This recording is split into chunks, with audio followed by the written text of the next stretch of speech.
This isn't a chronicle of romance. This is the stark recounting of what happens when a solemn vow transforms into a weapon and a partner's warning becomes a deliberate act of sabotage. Ready to learn the shocking truth behind a perfect facade? Let's dive in. I found her single pearl earring, the one she swore vanished in a taxi, wedged behind a loose floorboard in the old study, its luster dulled, a faint scent of something metallic clinging to it. I didn't voice my discovery. I just stared at the small, forgotten trinket as if it held all the silent answers she consistently withheld. 3 evenings prior, I gently probed, asking if we were truly all right, if the distance I felt was real. She had dismissed my worries as overthinking, suggested breathing exercises, and declared my longing suffocating. So I began my nightly walks, a silent ritual past the abandoned bakery, past the all-night diner, often just past the crumbling walls of my own self-respect. But that fateful morning, there was no pretense left. Rhea Winston stood framed in our bedroom doorway, her auburn hair still damp from the shower, a digital glow emanating from her phone. Her voice was steady, unwavering, a chilling contrast to the tremor in my own. "I'm seeing someone else," she announced, her tone as casual as if discussing a trip to the grocery store. "And if you dare to obstruct me, I will immediately contact the authorities and allege assault." There wasn't an ounce of histrionics in her delivery. She was laying down terms, a non-negotiable contract with dire consequences for dissent. My refusal meant she would rewrite our shared history, drafting an ending laced with sirens and an indelible mark against my name. "Rhea, are you serious?" I managed to whisper, barely audible. A faint smirk played on her lips. It wasn't cruel, nor was it kind. It was the expression of someone who had waited far too long to drop the charade. "I've sacrificed enough of my prime year," she stated. "Don't complicate this. Don't force me to paint you as the villain." I didn't shout. I didn't weep. Instead, I sank onto the old worn armchair in the living room, a piece of furniture we rarely used, and watched her stride out in that deep crimson coat I'd bought for her birthday. She never glanced back. I remained there until the furnace finally clicked silent. The house felt colder than it should have. But retribution, a quiet, searing fire, was already kindling. I lingered in that armchair long after the front door clicked shut, listening to the wind's mournful sigh, dragging dry leaves across the porch, as if they had a more pressing destination. The ensuing silence wasn't peaceful. It was oppressive, a heavy shroud that settled into my bones and made me question if the woman I had cherished had ever been real, or merely a flawlessly enacted performance. My gaze drifted to her untouched coffee mug on the side table, still steaming. She hadn't even taken a sip before dropping that bombshell. How many times have you been caught off guard by the unexpected? A thought flickered. Perhaps she was bluffing. Maybe she just needed to terrify me into transforming myself. But I was no threat. I hadn't even raised my voice at her. Not once. I'd accidentally stepped on her cat's tail years ago and lost sleep over the guilt. So, no, she wasn't afraid of me. She feared being the one to leave without a narrative that cast her as the wrong party. And in her world, nothing was more damning than public disapproval. My phone buzzed. An unfamiliar number. The message contained just an address and a suggestive winking emoji. A sharp, icy twist seized my chest. Not anger, not exactly. It was something far worse, the chilling realization that this had been meticulously orchestrated, that her departure hadn't been a sudden decision this morning. She had choreographed every detail, right down to her intended destination for the night. I didn't reply. My mind fixated on that deep crimson coat, the one I'd chosen for her last winter because she'd complained incessantly about cheap imitations offering no warmth. I remembered her playful spin in front of the mirror, like a delighted child. I'd believed I was creating a warm memory. Instead, I'd merely financed her exit attire. 15 minutes later, the antiquated landline, a relic we seldom used, chimed. When it did, it usually signaled unwelcome news. I answered, expecting perhaps her mother or a persistent telemarketer, but it was neither.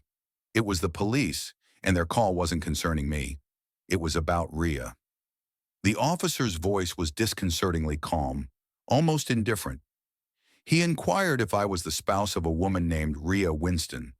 My heart, already a frantic drum, confirmed it. He then asked if I was aware of her current whereabouts. I hesitated. A part of me recoiled from involvement, fearing a misstep that could rebound on me. But an unyielding curiosity fractured my resolve. I asked why. The officer paused, then responded, "There's been an incident. She's unharmed, but she's currently at the precinct. We'd like you to come down." I didn't press for details. I grabbed my jacket and keys, driving as if the very air had thickened around me. The entire journey, my imagination raced, frantic and unmoored. What could she possibly have done within 30 minutes of leaving our home? My wildest anxieties were too slow to keep pace with the reality I was hurtling towards. In 7 days, your life will change, but sometimes it's a single hour that reshapes everything. At the precinct, I was escorted to a sterile beige room that carried a faint, lingering scent of stale coffee and anxiety. Rhea sat behind a pane of glass, an officer beside her. Her crimson coat, that very coat, lay folded next to her, a dark stain marring its sleeve. She appeared furious, not frightened, not remorseful. Just furious, the kind of rage one reserves for a meticulously planned scheme that veers disastrously off script. A detective finally explained. Rhea had been stopped 2 blocks from our residence. She'd sped through a red light at the intersection of Aspen and 4th, narrowly avoiding a collision with a city vehicle. When the officer approached, she attempted to charm her way out of it, but her breath reeked of alcohol. An empty wine bottle was discovered on the passenger seat. The most damning detail? She hadn't been alone. There was a man in the car, bare-chested and unconscious. Apparently her other man had passed out cold before they even reached their motel rendezvous. The officer, initially fearing a medical emergency, discovered something far graver. He'd overdosed on an unknown substance. Rhea claimed ignorance, insisting he'd brought it. They didn't believe her. And somehow they didn't believe she didn't know his last name either. As I stood behind that glass, gazing at her face, that familiar face that once whispered sweet nothings into the hollow of my neck, I grasped a truth so bizarre it almost made me laugh. She wasn't terrified by her actions. She was terrified because she'd been intercepted before she could fully inhabit her fantasy. And retribution, it was just getting started. I didn't step into that room to rescue her. I entered because I needed to witness it firsthand. The fallout, the wreckage she'd manufactured. She didn't even seem surprised to see me. She simply crossed her arms, as if I were merely an inconvenient interruption, as if the timing of her downfall was more irksome than the fact it had occurred at all. The officer who had been questioning her exited the moment I arrived. We were alone for maybe 10 seconds before she spoke. "You came," she said flatly, as though I were belatedly picking her up from a salon appointment. I offered no reply, my eyes fixed on the dark smear on her sleeve. Lipstick? Blood? She noticed my gaze and let out a humorless laugh. "He bled from the nose. No one struck him, in case that's your assumption." Silence. "I didn't give him anything," she added hastily. "He must have taken it before I picked him up. He just didn't say anything until he started sweating and passed out." Still, I said nothing. Then she leaned forward, her voice a low hiss. "Why are you looking at me like that? Like you're enjoying this?" And for the first time in weeks, I felt something stir within me. Not joy, but perhaps a profound sense of clarity. "You were prepared to utterly destroy me with a fabrication if I didn't acquiesce quietly," I stated. "And now you sit in a holding room with a man you barely know, facing a police report that will tarnish your name far longer than any divorce ever could. I'm not savoring this, Rhea, but I'm certainly not rescuing you either." Her lips curled as if I had committed an unforgivable betrayal, as if this were still some grand romantic drama where I was destined to rush to her aid, just as I had countless times before when she created a mess and I silently tidied it away before anyone noticed. "They're saying it might impact my record," she snapped. "I could lose my career." I nodded slowly. "So could I. Had you made that call to the police, as you threatened, I could have lost everything. And you were perfectly content with that prospect." She averted her gaze, biting her lip, not in regret, but in careful calculation. Ria never apologized. She only negotiated. The officer returned, handing her a release form. Technically, she wasn't under arrest. Not yet. The man in her car had declined to press charges and was now recovering. But the DUI charge, that was pending. Her company might suspend her while they reviewed the case. Her world was teetering, but not yet shattered. As we walked out of the precinct, she possessed the audacity to inquire, "Will you drive me home?" I laughed. I couldn't help it. A loud, unrestrained burst. Then I said, "You no longer reside with me, remember?" She stood there in the chilling air, clutching that crimson coat tightly against her chest, as if it could still shield her from the repercussions. And I simply got into my car and drove away, leaving her standing there. But what she did next, I could have never anticipated. 2 days elapsed without a single text or call. I tried to convince myself it was over, that her silence signified acceptance, perhaps even a flicker of shame. But on the third morning, I discovered the true meaning of that silence. It meant strategizing, it meant regrouping, and in her case, it meant vengeance. I was in the office break room, reheating leftover pasta in the microwave, when my phone vibrated with a deluge of notifications. Initially, I suspected a glitch. Then I saw the subject lines, all from people I hadn't communicated with in years. Old classmates, distant relatives, even a former colleague from a job I'd left a decade ago. All of them had forwarded me the same item.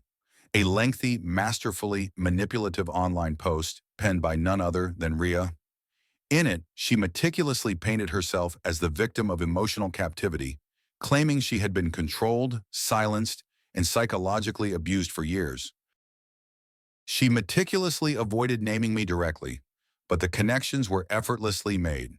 She wrote about her triumphant escape, only to face condemnation and isolation from a society she claimed still disbelieved women. She concluded the post with a vague allusion to her time at the police station, skillfully twisting the narrative into one where she was unjustly interrogated for daring to love the wrong man. Why failure is the key to success, and how some use it to destroy others.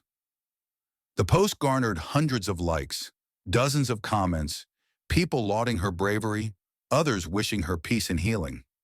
One individual even offered to initiate a crowdfunding campaign for her journey to freedom. I stood in that break room, the insistent beeping of the microwave long forgotten, staring at my screen as if it were a tormentor. I yearned to scream. I wanted to reply to every single comment, to lay bare the truth. But what purpose would that serve? No one desired the mundane truth. They craved the drama, the myth, the archetypal villain, and the sympathetic victim. And she had already assigned the roles. I departed from work early. My boss offered a fleeting glance but asked no questions. I believe she recognized the expression on my face, the one worn when your very life narrative is being arbitrarily rewritten by another's hand. Upon reaching home, my first act was to retrieve the old shoebox of collected evidence. Receipts, photographs, voice messages I'd inexplicably saved over the years. Back then, I hadn't harbored thoughts of retaliation. I hadn't wished to subject her to any ordeal. But now it was undeniably clear. She didn't merely desire freedom, she craved a stage. And if she intended to perform, I would ensure the audience witnessed the entire production. I never imagined I would need that shoebox. It began as a mere habit, truly. Small tokens I'd kept throughout our years of marriage. Birthday cards she'd casually discarded. Screenshots of text messages she later denied ever sending. Voicemails from evenings she returned home late, smelling faintly of someone else. Then, I wasn't contemplating revenge. I was seeking validation. Proof I wasn't losing my mind. Proof I wasn't fabricating the growing chasm between us. But now those fragments felt like an insurance policy, the sole shield I possessed against the narrative she was peddling to the world. I didn't go public myself. That wasn't my way. I'm not adept at grand gestures or public declarations, but I did reach out to one individual, her Aunt Jocelyn, the only relative on her side who had ever treated me as a human being rather than a stepping stone. I asked if she had seen the post. She had, and more crucially, she didn't believe a word of it. Ria has always been this way, she stated quietly over the phone. Dramatic, manipulative, but she's never gone this far. I inquired if she would assist me, not to destroy Rhea, but simply to reveal enough truth to staunch the bleeding. Jocelyn agreed. That night, she posted a comment on Rhea's viral narrative. Just one sentence. It's amusing how the truth takes on a different cadence when it's not filtered through a performance. That comment landed like a stone shattering glass. People began to question. A few even messaged me privately. I remained silent. I wanted them to wonder. I wanted her to sweat. Rhea deleted the post the following morning. No explanation, no follow-up. But then, with the predictable precision of a ticking clock, she appeared on my doorstep. She looked like she hadn't slept, eyes swollen, lips gnawed raw. She stood there clutching her coat, feigning as if it were still hers to wear within these walls. I need to speak, she said, her voice trembling just enough to sound rehearsed.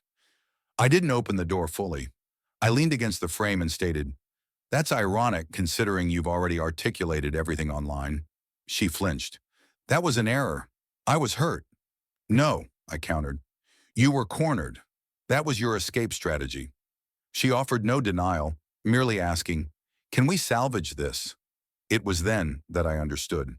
She didn't desire my return. She desired the version of me who silently kept secrets and meticulously cleaned up her messes. And that man was irrevocably gone. I didn't invite her inside. We stood in the doorway like strangers negotiating the return of pilfered possessions. She kept glancing past me, into the house, as if expecting some part of it to still remember her. As if perhaps the furniture itself would implore me to let her back in. "I said things I regret," she whispered. I nodded slowly. "Which part?" "Informing me you were leaving for another man, threatening to ruin me with a police report, or constructing a victim narrative online for validation?" She looked away, blinking hard. "You're angry." "No," I corrected. "I'm simply no longer lying to myself." A long silence stretched between us. She appeared diminished, not physically, but in spirit, like someone who discovered that dismantling something is effortless, but rebuilding from the ashes demands far more than mere charm.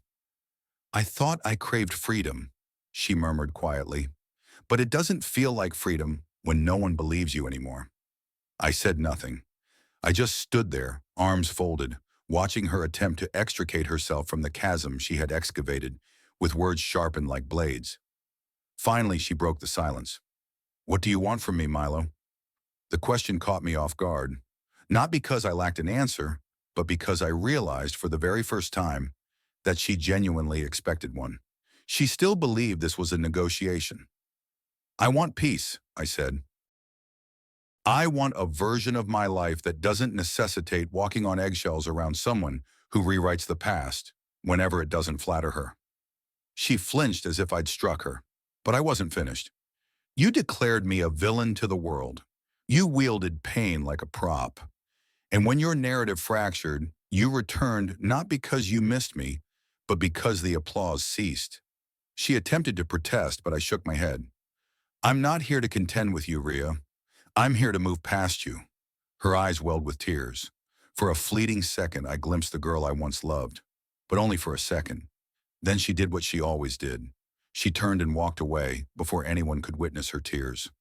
As the door closed, I felt no triumph, only a profound sense of relief.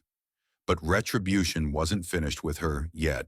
In fact, it was about to deliver its final, unexpected act. Here's what no one tells you about true justice. 2 weeks passed before I heard her name mentioned again. It arrived in the form of a concise email from her former employer. A neutral, polite notice informing me that Rhea Winston was no longer associated with the company. No explanation, no apology, just a sterile declaration. I would later discover, through a former mutual friend, that the DUI investigation had prompted a review of her past conduct. It turned out her pattern of manipulation wasn't confined to our marriage.